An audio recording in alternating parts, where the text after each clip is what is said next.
Le groupe de transition des Forces armées canadiennes, Anciens combattants Canada et les services aux familles des militaires évalue les personnes et les familles en fonction des 7 domaines de bien-être.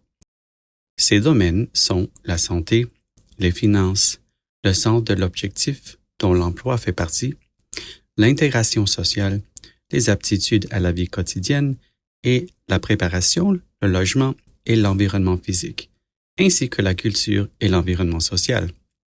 Ainsi, lorsque les personnes entament le processus de transition, l'objectif est de s'assurer qu'elles sont prises en charge dans tous ces domaines de bien-être.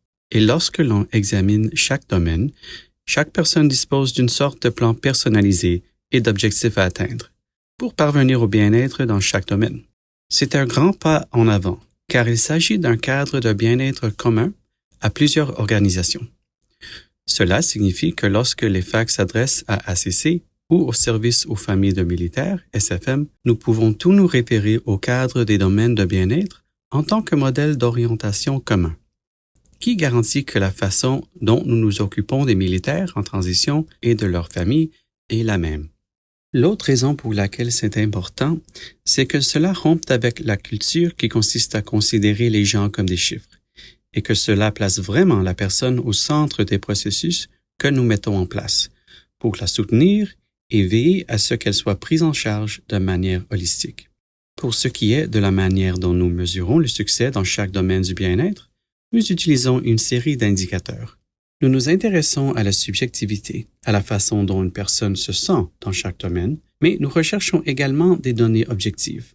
Si, par exemple, nous nous intéressons au sentiment du devoir, nous pouvons examiner le taux d'emploi pour démontrer qu'il n'y a pas d'écart significatif en termes de nombre d'anciens combattants capables de trouver un emploi.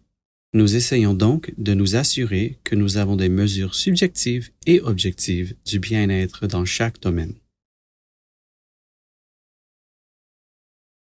Nous devons être conscients que le bien-être comporte 3 composantes principales, physique, mentale et sociale. Les résultats d'études transversales et longitudinales ainsi que d'études expérimentales ont montré qu'il existe une association majeure entre l'aide auto-perçue, la longévité, les obstacles à la santé, les maladies mentales et physiques, les liens sociaux et la productivité et les facteurs des environnements physiques et sociaux qui sont tous en jeu ici. On peut décomposer ces 3 composantes en 7 domaines de bien-être mentionnés par le major à la retraite Camarda. Gardez à l'esprit qu'il est très important d'avoir un bon équilibre entre ces 3 composantes, car si l'une d'entre elles prend plus de place dans votre vie, elle provoquera un déséquilibre et des problèmes de santé s'en suivront. Cela a été démontré par des études et c'est très important.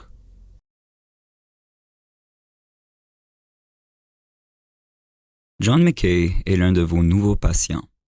Il souffre de fortes douleurs dans le bas du dos depuis 3 ans.